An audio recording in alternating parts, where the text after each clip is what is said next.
thank you for all you've been doing since return to democracy in 1999.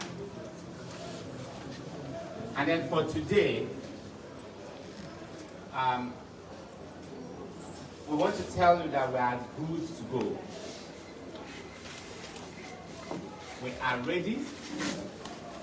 We have all it takes. We've got the men, we've got the operational assets, sufficient boots on ground, sufficient equipment, and morale high.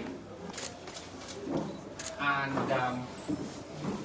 we want to promise you and promise the people of Edo State and by extension Nigerians that we will deliver on our mandate.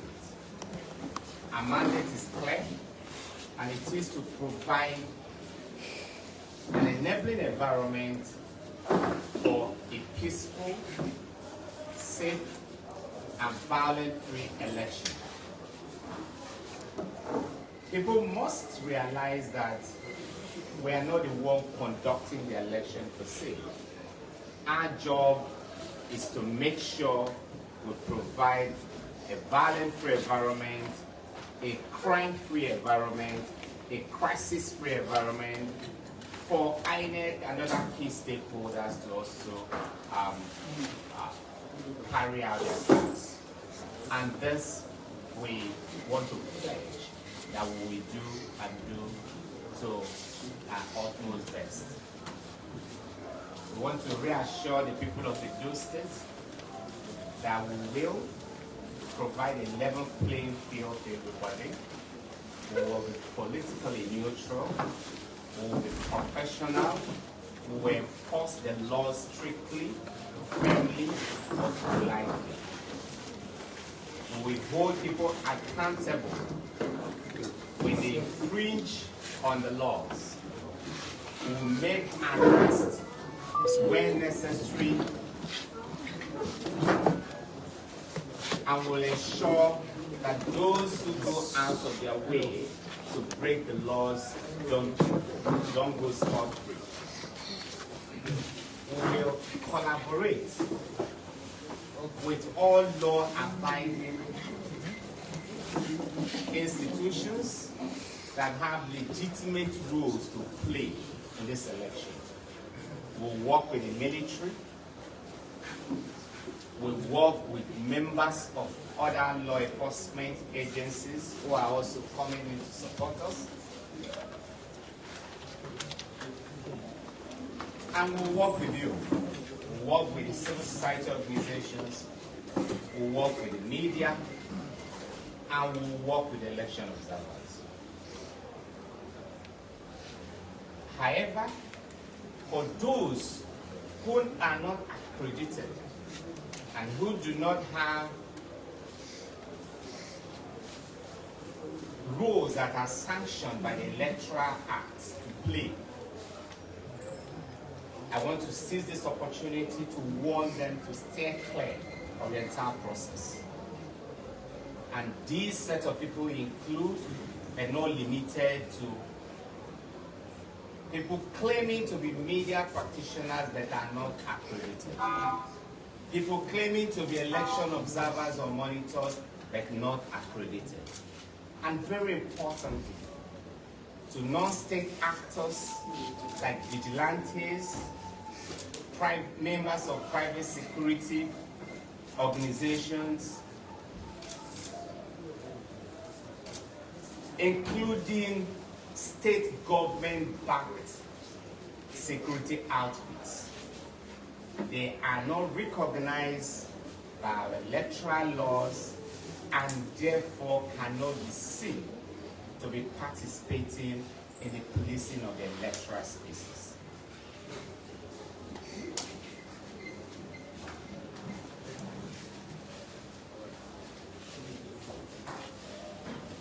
We will also ensure that key aspects of the Electoral Act, for instance, the laws creating the electoral offenses are strictly implemented. In the light of that, on election day, we will not allow people to use sirens. Don't come to the polling centers or polling units blaring your sirens. Don't come to the polling units or polling centers wearing apparels that are branded in the logo of any of the political parties. Don't come to the polling unit canvassing for elections, for votes. Don't try to persuade or dissuade citizens from voting for anybody of their choice. Don't come there bearing any form of offensive weapon. And gentlemen of the press, for us, offensive weapons do not just mean firearms. A walking stick can become an offensive weapon. And you all know there are some walking sticks that are swords concealed. And so, don't come to the election bearing walking sticks that can easily be converted to weapons. We understand elder stateswomen, we know them. And when they come to vote, well, don't come around be easily turned into a spear.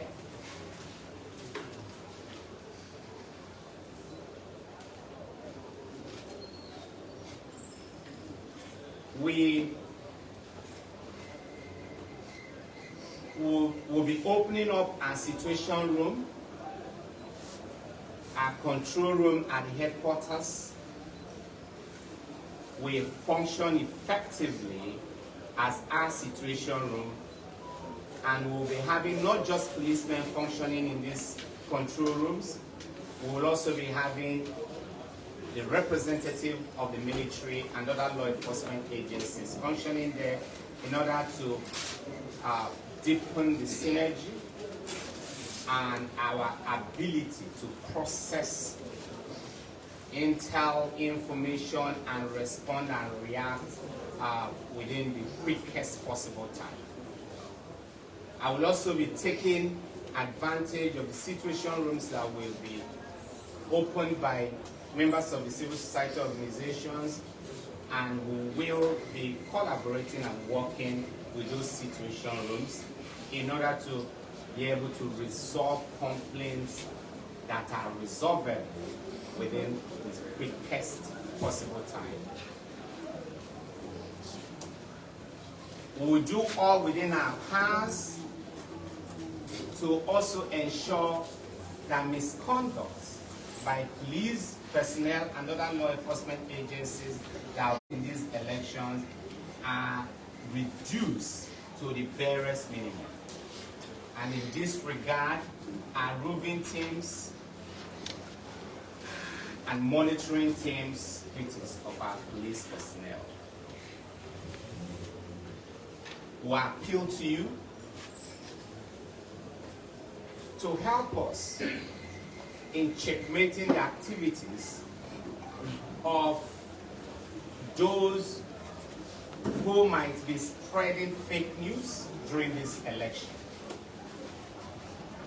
We have seen that in the past. We've seen instances of misinformation and disinformation, and therefore we'll be appealing to you to help us in checkmating the activities of some people who might deliberately try to use the instrumentality of fake news to cause panic within the polity, to heat up the polity, to create confusion, and possibly instigate a breakdown of law and order. In that wise, I will appeal to you to always fact check information with us directly and with other agencies that will be involved in the entire process. If your instinct tells you that this seems not to be like the truth, it might just as well not be the truth. And therefore, please do us this big favor. Do people this big favor, and do our country this big favor of always, thoroughly, meticulously fact-checking certain information that you consider sensitive enough to do those checks.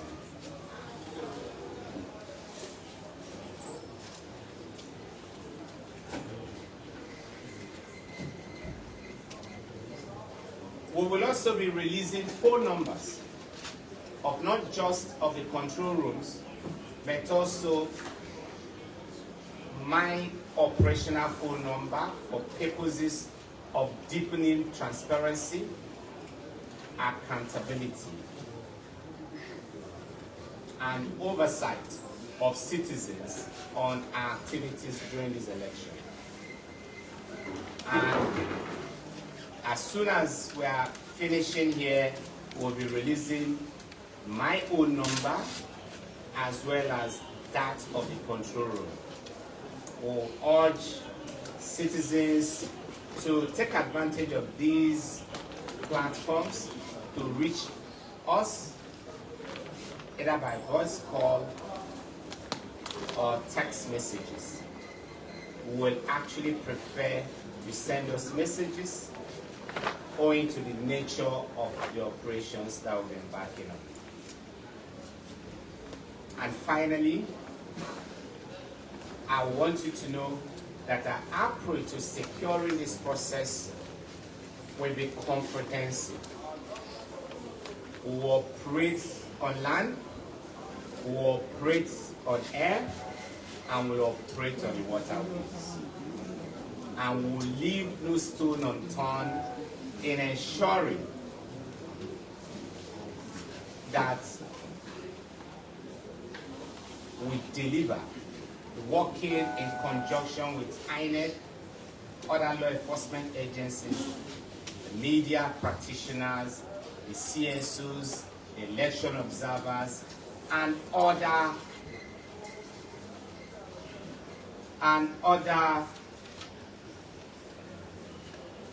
authorized individuals and organizations in delivering an election that we will all be proud of. And the number, my operational number for purposes of this election will be, or rather is, 070 25 000 383. 070 25 000 383. I will equally appeal to citizens not to engage in pranks call. I will also appeal to them not just to call for the fun of calling. Please only call or send us messages when they are when it's absolutely necessary to do so. I want to thank you all for coming, and I'm ready to take questions. Can we please jump a hands up for the ready? Thank you so much, Reggie. Scopo, Moko, can you please move forward? The bus. CP, PNL, and CP welfare, there are chairs for you here. Please don't wait for them, let them come forward. In case we don't want them to disturb our cameraman.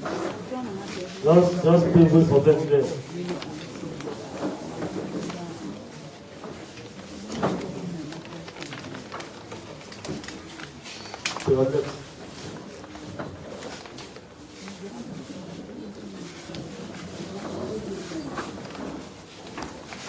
Thank you. Can you give him? Oh, yes, give him.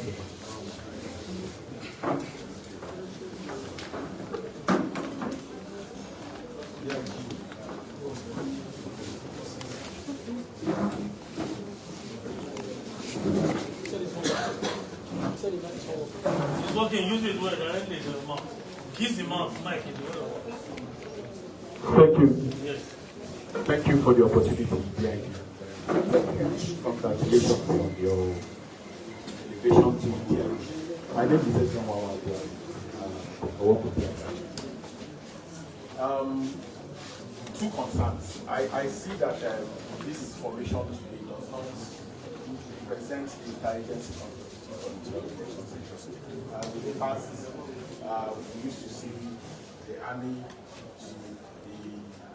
the DSS, and the rest of them join this in such a way that there is no territorialism in delivering this election.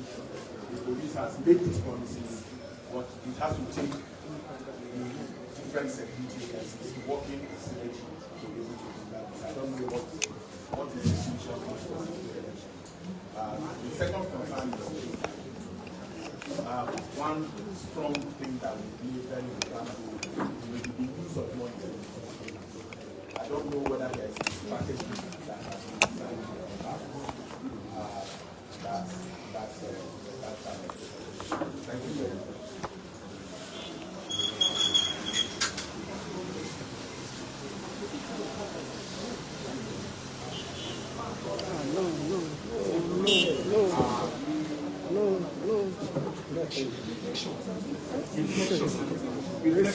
Reflection. Yes, sir.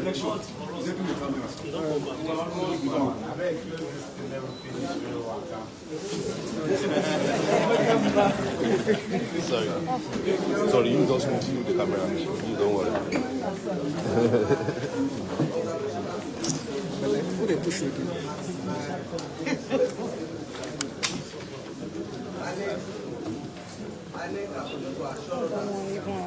In the election, there will be priority voting. I very much believe INEC to do what they promised. But the problem is that when this person is disability, when we come out to vote, the people we made on the queue, will not allow to vote. So because of if the tension is high, they will want to discard that driving voting. And sometimes the police will be there, they will not do anything about it. Either they do not know that there is driving voting, or they do not know the right of person with disability. In this election, sir, what is going to be different?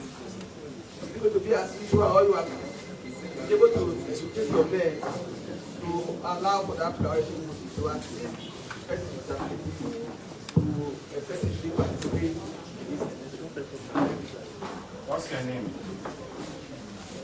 My name is Comrade Dr. Batomi Okodo. I'm the President of Conference of Non-Governmental Organizations.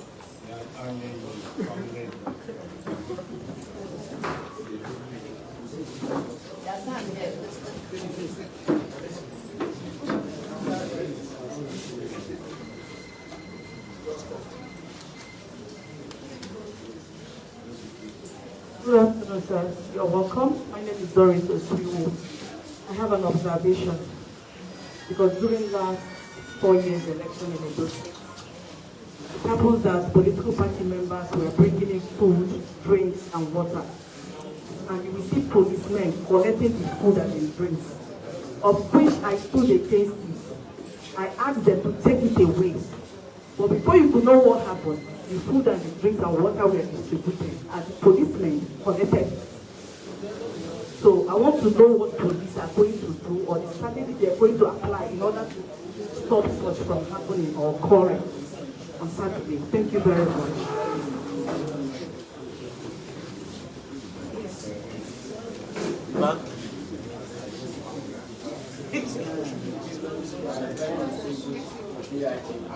Why are they being partial? Nobody.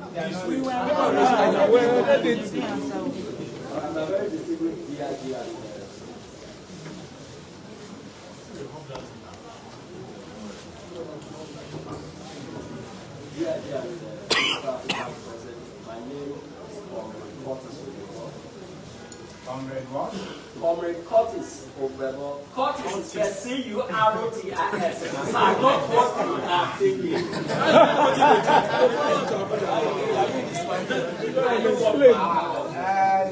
This is CIG. After this, please carry this. I'm the coordinator of Freedom Ambassadors Organization. I want to welcome you all to culture and tradition. I have a concern. I think the major task while we are here is to discuss and to ensure I will have a very thousand. We don't want to be tempted to talk about whether it's going to be free, fair, and credible, because that's an illusion in Nigeria political arena. But my concern is ensuring the balance of education. Have reservation in rural areas in the state, most certainly in variety. Over time, when we have the privilege to observe or monitor elections, when you go to some rural communities, you don't see the presence of governments. And most certainly, the riverine communities. It gives room for misbrand and political to act as if they are government. So please, like you have earlier said, that you are working in synergy with other security agencies to work on land, on air, and in the water. We are so much concerned about what happens around the water or riverine community. So I want to also assure us and tell us what you have done in that regard to ensure that riverine community does not experience any form of natural power.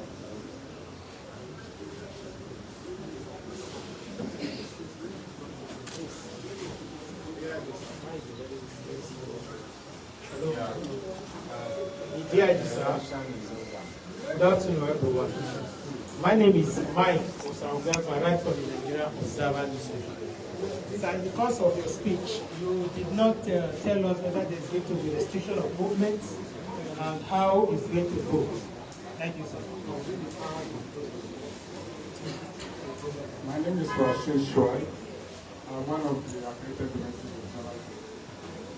It gladdened my heart when you made mention of reducing the security that going to be deployed. And from the news report we've had before today, we are told that 35,000 security men plus additional 8 from other security agencies. So we want to really know the total number of police that will be deployed. And aside that, election will be war. Okay, and this will go a long way in equally sensitizing the public, especially the electorate in the state, for them to really come out and exercise their franchise for whoever political party they want to have their vote for.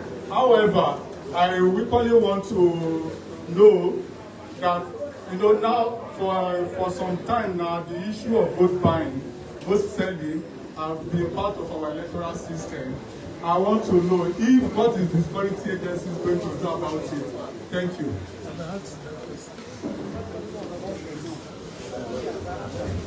I think you're done with questions. Thank you. Let me take the ones you've given me. You know, in some exams, they will say, answer number 1 is compulsory, 2, 3, and 4 optional. It appears that if people are giving you an exam, you have set your questions and you say from number 1 to the end and compulsory. Let me start with my brother from Yada, who raised 2 concerns. The first concern was on interagency collaboration. I want to tell you that the synergy has never been as strong as it is now. And I say that authoritatively. We're still having other engagements, and you see that unity in those engagements. And even when I was speaking, I mentioned the fact that we're not doing this alone. I mentioned the fact that we'll be working in synergy with the Nigerian Army, the Nigerian Air Force, and the Nigerian Navy. We'll also be working with intelligence community, members of the intelligence community, from the DSS to the NIA to DIA. We're working with other law enforcement agencies, from civil defense to immigration to road safety to NDLE and a host of others. I did mention the fact that our control room will be manned by a collection of personnel across these agencies. So I just want to reassure you that we're strong in interagency collaboration. On the issue of vote buying, in one of my interactions in the past, I did say that we actually anticipate that the challenges of vote buying might even be more intense during this election, because the harder the times, the more likelihood that people will try to take advantage of the situation. But we have our strategies. In as much as I would like to speak to you on everything and all the things we're doing, there will be some that are still classified and confidential, but I'm always happy to speak to you on all our operational strategies that are non-classified and non-confidential. But on this vote buying, we will actually be working with other agencies to deal with it. I know the challenges. We've all seen vote buying in the past. The biggest challenge is the fact that the bulk of the vote buying actually takes place outside our lane, not even your own lane. As we are speaking, don't be shocked that vote buying is going on in people's bedroom, in people's home. But what will we do is to ensure that those that now try to trade on votes within those areas that are under our radar are stopped and brought to books as quickly as possible. So we work on that. For Comrade Dr. Bass, who's raised questions about, who raised concern about priority voting for persons with disability, I will tell you, Dr. Bass, the Nigerian Police Force is one of the few agencies that have taken action to domesticate or implement the provisions of the law as they relate to persons with disability. As a matter of fact, as soon as that act was passed, we created a disability desk in all our state command headquarters and zonal command headquarters.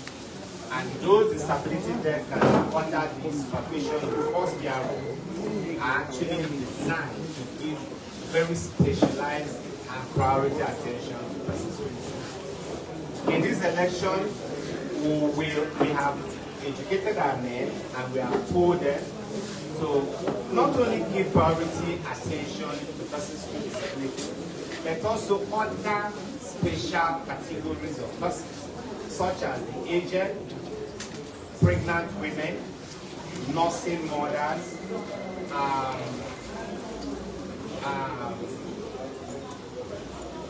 and persons who are not strong enough, persons who are sick, but not sick enough to stay at home, but yet not strong enough to be on the field for a very long time.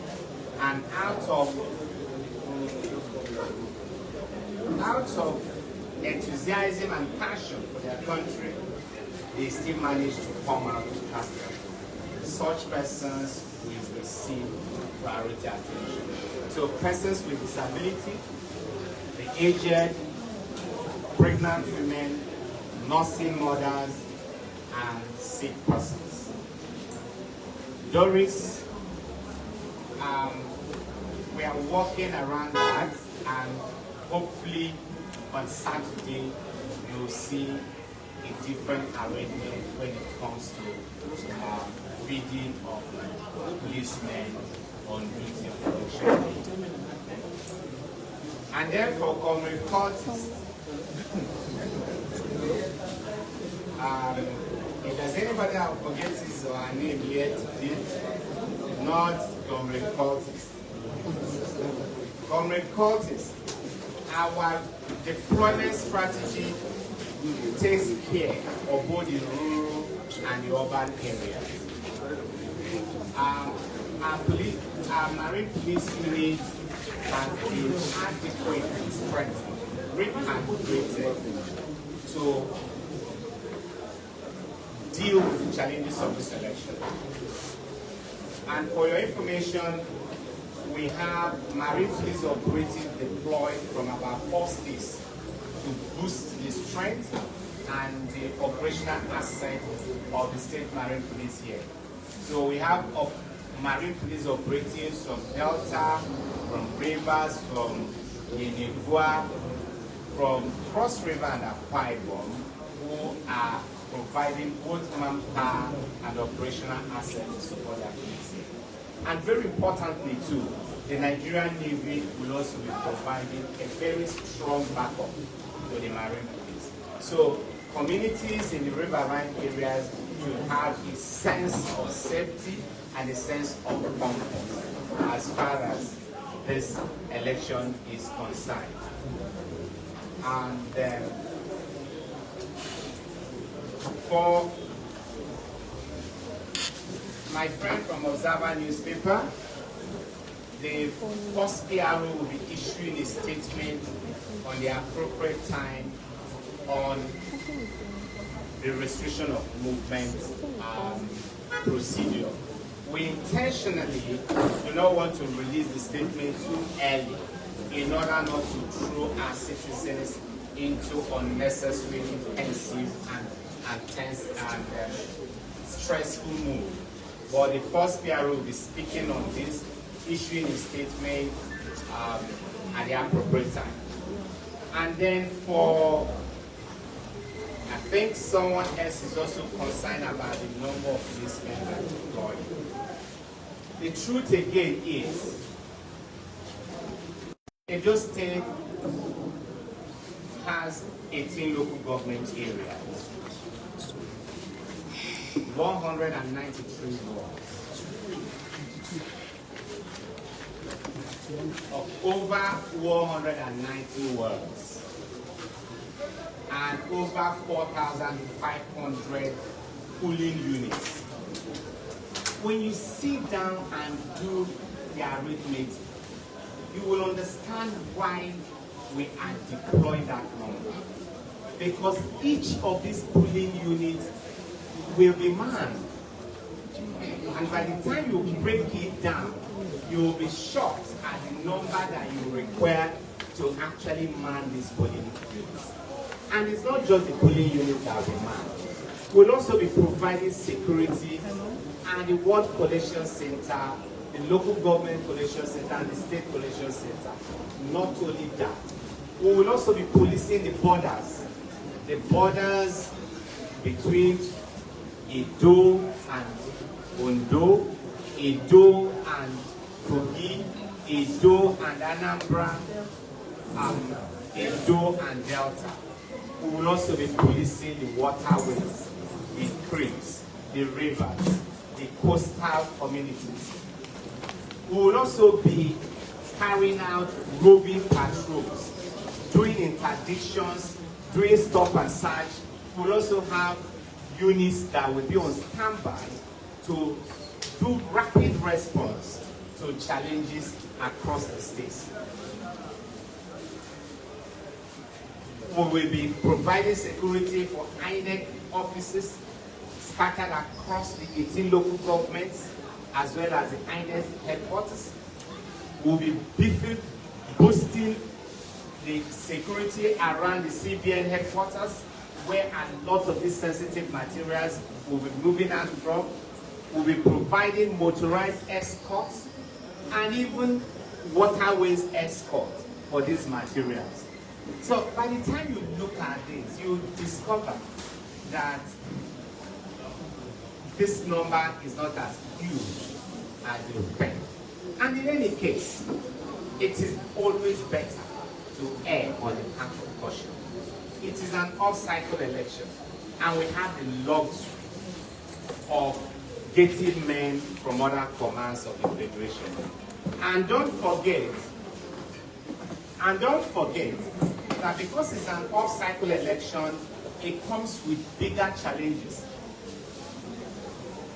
Politicians who are idle in other states of the Federation will all be coming in here. And so, a lot of them will be, some of them might even be coming here to create problems for us. So you have more persons to police. You have more persons of interest to monitor. But if it's a general election, these politicians that will be trooping in here will all be in their own wars trying to win elections in their domain. But that's not what happens during an off-cycle election. My message to the people of Edo State and to all stakeholders is this. Irrespective of our number, we are here to provide you with safety and security. We are not here to intimidate you. We are here to reassure you of your safety. And like I said earlier, it's always better to err on the path.